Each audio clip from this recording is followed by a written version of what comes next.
Hi friends, welcome to MRK Study. We are studying noun.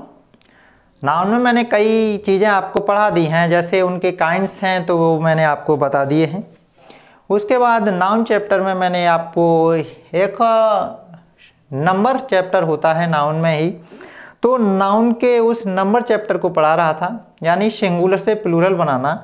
वो भी errors में आ जाते हैं, कभी फिल ब्लैंक्स में आ जाते हैं, कभी कभी क्या होता है हमें डायरेक्ट ऑप्शन दे देता है वो, तो हमको वो फाइंड आउट करना होता है कि कौन सा वर्ड इसमें इसका प्लूरल है। इस प्रकार के कॉमन रूप से भी कभी कभी क्वेश्चंस आ जाते हैं। तो मैं आपको कुछ रूल्स तो कुछ पॉइंट्स तो मैं आपको सिंगुलर से नाउन बनाने के पिछली वीडियो में पढ़ा चुका हूं। आज फिर कुछ पॉइंट्स थे जो रह गए थे, उनको आज मैं क्लियर कराता हूं। तो देखिएगा, कुछ पॉइंट्स जो थे आपको बताता हूं। शेष सिंगुलर से प्लूरल बनाने के पॉइंट्स जो रह गए थे वो हैं, एफ तक मैंने उसमें पढ़ा दिया था।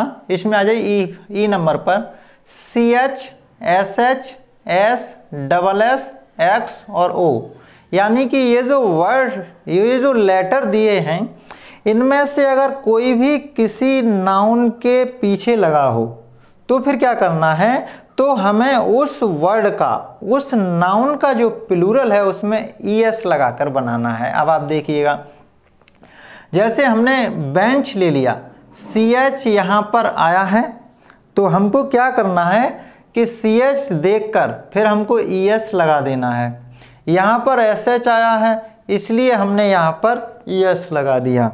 इसी प्रकार हमको लगाना है। ओके, ये आप देखिएगा, ये है आपका, जैसे यहाँ SH हो गया, ये S आया है, S इसमें है, इसका मतलब ES लगा के। इसके बाद है X इसमें है, तो आप X देख लिया, X आया है, तो X के बाद हमने ES लगा दिया। ये जो X था इसलिए ES हो गया। ये SS आया है, इसलिए हमने ES लगा दिया। और यहाँ जो O आया है ये भी है, तो इसका मतलब ES लगा दिया। इसी प्रकार कुछ वर्ड होते हैं जिनमें लगाया नहीं जाता, जैसे पियानो है तो उसमें हमको S ही लगाना होगा। कुछ एक्सेप्शन भी होते हैं, जैसे फोटो है तो हमको S लगाना होगा। अब यहाँ देख लीजिएगा, अब हम अगले पॉइंट पर चलते हैं, F पॉइंट पर। जब किसी वर्ड के अंत में UMI या ONI, तो क्या करना, इनको चेंज करके, इनको रिमूव करके आपको A लगा देना है। जैसे यहाँ आया एजेंडम में आया UM, तो UM हटाओ और A लगाओ। अब यहाँ आया UM, तो यहाँ UM हटाओ और उसके बाद A लगाओ। उसके बाद ON आया, तो ON का क्या करना है, तो भी A लगाना है, तो ये A लगा दिया तो बन गया। तो ये रहा एजेंडम का, ठीक, एजेंडम का एजेंडा, डेटम का डाटा और क्राइटेरियन का क्राइटेरिया, ठीक। उसके बाद अगले पॉइंट पर चलते हैं दोस्तों। तो ये रहा आपका G पॉइंट। कई वर्ड्स से बने वर्ड का प्लूरल मेन वर्ड में S या ES लगाकर करें। जैसे कभी कभी क्या होता है, कोई जो वर्ड होता है वो 3 वर्ड से बनता है, कभी कभी 2 वर्ड से बनता है, तो हम क्या करेंगे, उसमें मेन जो वर्ड होगा, जो मुख्य वर्ड होगा, मुख्य जो शब्द होगा, उसमें S लगाना है या ES। ओके, अब आप एग्जांपल में देखें, ये है फादर इन लॉ, तो इसमें 3 है, 1 2 3, तो हमें मेन वर्ड ढूंढना। देखो, लॉ तो मेन वर्ड नहीं, इन भी नहीं है, तो इसका मतलब फादर, तो फादर में S जोड़ देंगे, फादर्स इन लॉ, तो ये हो गया प्लूरल।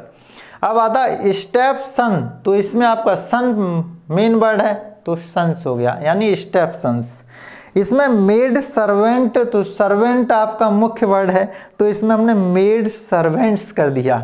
उसके बाद बॉय, देखिए आपका बॉय फ्रेंड है, तो फ्रेंड मेन वर्ड है, तो हमने बॉय फ्रेंड्स कर दिया। इस प्रकार कंबाइंड जो वर्ड होता है उसमें जो मेन वर्ड होता है उसमें आपको SES लगाना है। आगे देखिएगा, ये है आपका लास्ट, यानी अंतिम, यज्ञ की आहुति है। ये आपका नाउन जो है वो, सॉरी, नंबर जो है, नंबर वाले को क्लियर करने के लिए लास्ट रूल है।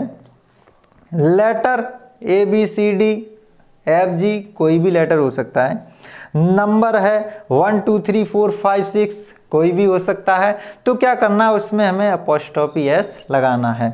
ये देखिए M, तो अपोस्ट्रोफी S लगा दिया तो एम्स हो गया। ये है 5, तो 5 में अपॉस्ट्रोफी एस लगाया ना तो 5 हो गया। और उसके बाद MLA, इसमें 3 लेटर हैं तो इसमें अपॉस्ट्रोफी एस लगा दिया। तो कुल मिला के हमें लेटर और नंबर वाले का जब भी प्लूरल बनाना है तो हम क्या करेंगे, सिर्फ अपॉस्ट्रोफी एस लगाकर बना देंगे। तो अब आज हमने क्लियर कर लिया कि हम किसी को सिंगुलर से प्लूरल कैसे बनाते हैं। अब एग्ज़ाम में अगर आता है तो आप उसे अच्छी तरीके से और टिक कर पाओगे कि कौन सा इसका ऑप्शंस करेक्ट है। ओके, तो ये क्लियर हुआ। और अगली वीडियो में फिर हम नाउन्स के जो बाकी और रूल्स हैं उनको वीडियो में क्लियर करते हैं। तब तक के लिए अलविदा, फिर मिलते हैं नेक्स्ट वीडियो में। और चैनल को सब्सक्राइब करवाना ना भूलें, खुद भी करें। और उसके बाद कमेंट में ये ज़रूर लिखें कि आखिर आपको कोई भी डाउट हो तो वो आप पूछ सकते हैं कमेंट में।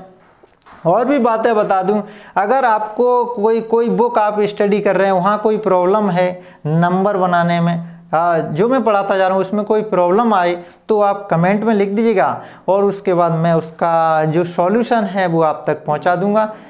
मेरा मानना है कि जो आने वाला एग्ज़ाम वो आप अवश्य क्लियर कर लेंगे। तो मैं बेस्ट ऑफ लक, वेलकम।